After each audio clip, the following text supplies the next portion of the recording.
selon vous, quelles sont les attitudes qu'un entrepreneur devrait absolument développer pour augmenter ses chances de croissance?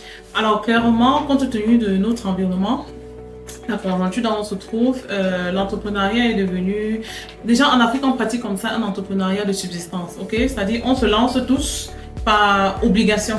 On ne se dit pas j'ai étudié pour devenir entrepreneur. C'est-à-dire c'est la conjoncture de la vie qui fait que beaucoup se retrouvent comme ça à créer leur propre activité. Ok, déjà dans notre environnement, on ne parle pas d'entrepreneur, on parle de commerçants. Beaucoup sont commerçants ou commerçantes. Ok, bon maintenant le plus gros challenge pour tous ceux qui se lancent, c'est de pouvoir perdurer. Ok, sachant que c'est ces entreprises-là qui nourrissent toutes les familles. Ok, on peut compter ceux qui ont un boulot conventionnel quelque part ou bien ceux qui se travaillent pour la fonction publique. Vraiment, la majorité des personnes ont une activité qui font grandir. Et même les gens qui travaillent dans une structure conventionnelle se débrouillent comme ça à créer une activité en parallèle. Donc aujourd'hui, pour augmenter ses chances de grandir sur ce marché-là, il y a un certain nombre d'attitudes qu'il faut absolument pouvoir développer. Alors premièrement, l'attitude qui ne doit pas manquer si on décide de devenir entrepreneur, c'est une bonne résilience mentale. Okay? Donc pour réussir son challenge de faire grandir son entreprise, il faut avoir une bonne résilience mentale.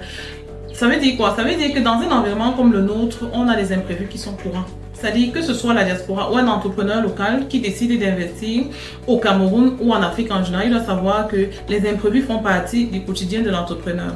Encore plus dans nos régions, dans nos pays. Parce que là, les problèmes arrivent tous les jours.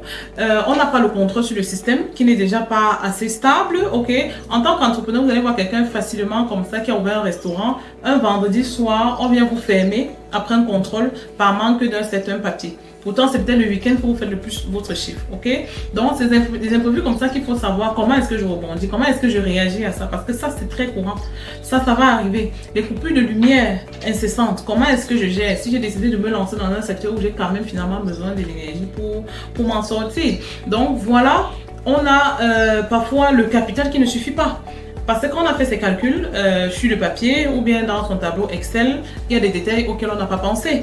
Pour le lancement de plusieurs entreprises chez nous, on a par exemple, il faut innover. Notre culture dit que quand tu commences une affaire, il faut faire une petite fête au début pour donner à manger aux gens. Okay?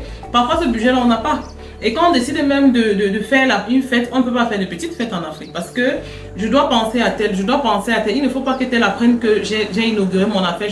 Finalement, on se retrouve avec un grand monde qu'on doit nourrir, parfois dans un budget qu'on n'a pas. Donc ça veut dire qu'on se retrouve comme ça parfois en train de puiser dans des caisses qu'on n'a pas prévues.